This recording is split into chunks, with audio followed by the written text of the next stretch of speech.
Jadi 3 bulan yang lalu kedua orang tua gue dipenjara karena kasus korupsi mereka yang terungkap KPK. Gue nggak mau beberin kasusnya banyak-banyak. Singkat cerita, ayah dan mamah gue adalah pejabat yang bertugas di Kementerian Sosial bagian kesehatan. Setiap ada tugas membagikan bansos berupa uang tunai dan obat-obatan ke rakyat yang menderita penyakit tertentu, ayah gue selalu ngambil uang dari amplop-amplop bansos yang seharusnya dibagiin dan diganti dengan uang yang nominalnya lebih sedikit. Sementara untuk obat-obatan, dia akan buka segel obat yang dikiranya mahal, ambil dan diganti dengan obat warung. Jadi obat yang mahal dari pemerintah akan dia jual nantinya. Orang tua gue berhasil tertangkap karena kasus puluhan warga yang meninggal keracunan karena mengkonsumsi obat yang diganti dengan ayah gue itu. Mulai saat itu, gue cuma tinggal berdua sama adik cewek gue yang masih 5 tahunan. Dan kayak yang lu udah tebak, hal aneh mulai muncul. Setiap gue pulang kerja, gue perhatiin adik gue selalu lagi makan permen isi min di depan teras. Biasanya gue nggak tanyain itu dari siapa ya, mungkin habis jajan dari warung. Tapi suatu malam gue ke kamarnya dan ngeliat dia keringetan. Badannya basah kuyup kayak orang habis mandi hujan. Di situ dia cerita, kalau habis makan permen dari om itu pasti keringetan. Sontak gue kaget dong, om siapa? Perasaan om gue udah gak pernah main kesini semenjak ortu gue di penjara. Gue coba cecer nanya siapa om itu, tapi dia gak tahu. Dengan nada keras gue peringatin adek gue buat jangan pernah keluar rumah sebelum gue pulang, dan jangan terima lagi permen dari om-om itu lagi. Besoknya gue pulang kerja, lihat rumah terkunci rapat dan senang ngelihat adek gue nurut.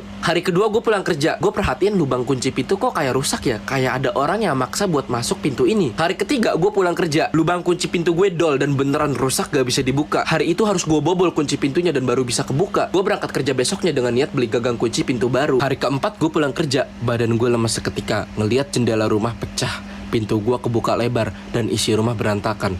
Ini ada apa sih? Maling. Gue tahu gue nggak kemalingan setelah gue ke kamar adik gue dan nggak ada dia di sana. Ternyata adik gue diculik tanpa meninggalkan tanda sedikit pun.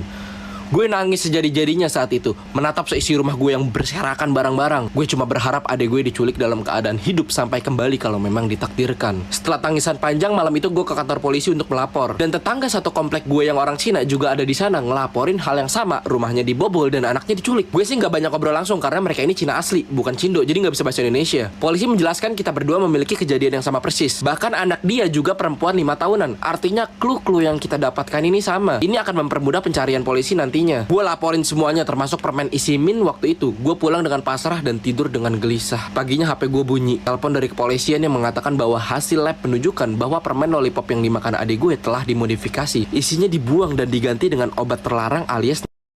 What?